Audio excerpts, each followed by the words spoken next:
Quando a gente utiliza o sistema operacional, a gente tem alguns modos de operações diferentes, que eles indicam um privilégio para estar acessando alguns recursos em hardware. Então, o modo que o sistema operacional executa é o modo de núcleo ou modo kernel, também chamado de modo supervisor. Então, nesse modo de kernel, o sistema operacional ele consegue acessar diretamente o hardware. Ele conhece exatamente como está enviando os comandos para estar utilizando na CPU, em qualquer dispositivo de entrada e saída. Então, esse modo ele é somente acessado pelo hardware e ele é o modo mais crítico que precisa ser protegido. A gente não pode estar executando nenhuma chamada de sistema sem passar pelo sistema operacional. O outro modo que a gente vai ter é o modo de usuário. Então, o modo de usuário, perceba que ele vai estar acima do modo de kernel, e o modo de usuário é onde a gente vai estar rodando as nossas aplicações. Então, se você quiser fazer algum acesso ao hardware ou rodar algum comando, você vai ter que fazer uma chamada de sistema que vai ser executada no modo do kernel. Então, é basicamente uma função que ela só roda nessa camada de kernel, que é a camada mais protegida. E aí, essas chamadas de sistemas, elas vão estar se comunicando diretamente com o hardware. Então, a gente sempre vai ter esses dois modos de operação. Então, se a gente quiser, por exemplo, fazer a abertura de um arquivo, então, o arquivo, eles vão ficar armazenados no disco rígido. Então, vai ter uma chamada de sistema, que ele vai solicitar aqui, ó, faça a leitura de um arquivo tal que está no disco rígido. Então, aqui o sistema operacional vai saber se comunicar diretamente com o hardware, com o disco magnético nesse nosso exemplo. Então, vai ter esses modos de operação. E outra característica importante é como que a gente inicializa o nosso computador.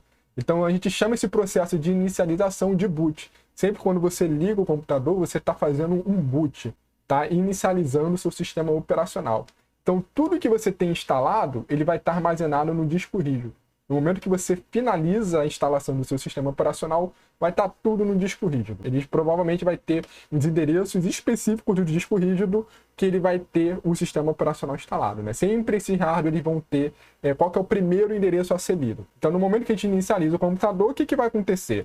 Vai começar o processo de boot. A gente pode escolher qual dispositivos a gente quer inicializar o boot. Normalmente, se a gente não configurar nada, ele vai começar pelo disco rígido. E aí, o sistema operacional, né, a parte do kernel dele, onde a gente tem todas as chamadas de sistemas implementadas, ele vai ser copiada para a memória principal numa área mais protegida, na área do sistema operacional. E a partir do momento que fez essa cópia, aí sim as primeiras instruções do sistema operacional começam a ser rodadas pela CPU, e aí começa de fato a execução e a inicialização do nosso sistema operacional. Tá bom? Então, isso aqui é o processo de boot. Cada sistema operacional tem uma forma diferente, tá? E aqui, para que serve o modo de operação? O modo kernel tem acesso total ao sistema, ou seja, a gente consegue acessar todos os hardwares que a gente vai ter no nosso sistema, e somente o sistema operacional pode executar neste modo. A gente não pode ter nenhum outro programa de usuário tentando acessar o modo do kernel. Enquanto o modo de usuário vai ser programas que a gente desenvolve e programas de sistemas que não precisam de acesso privilegiado também. Então, a gente pode ter alguns editores de texto que eles podem estar rodando no modo de usuário. E lembrando de programa de sistema, por exemplo, os compiladores também é precisar rodar no modo kernel, porque o compilador ele precisa ter informações da arquitetura que está rodando. Então, ele precisa acessar uma parte lá do kernel do sistema operacional para ele estar gerando a linguagem de máquina de maneira correta e maneira eficiente também.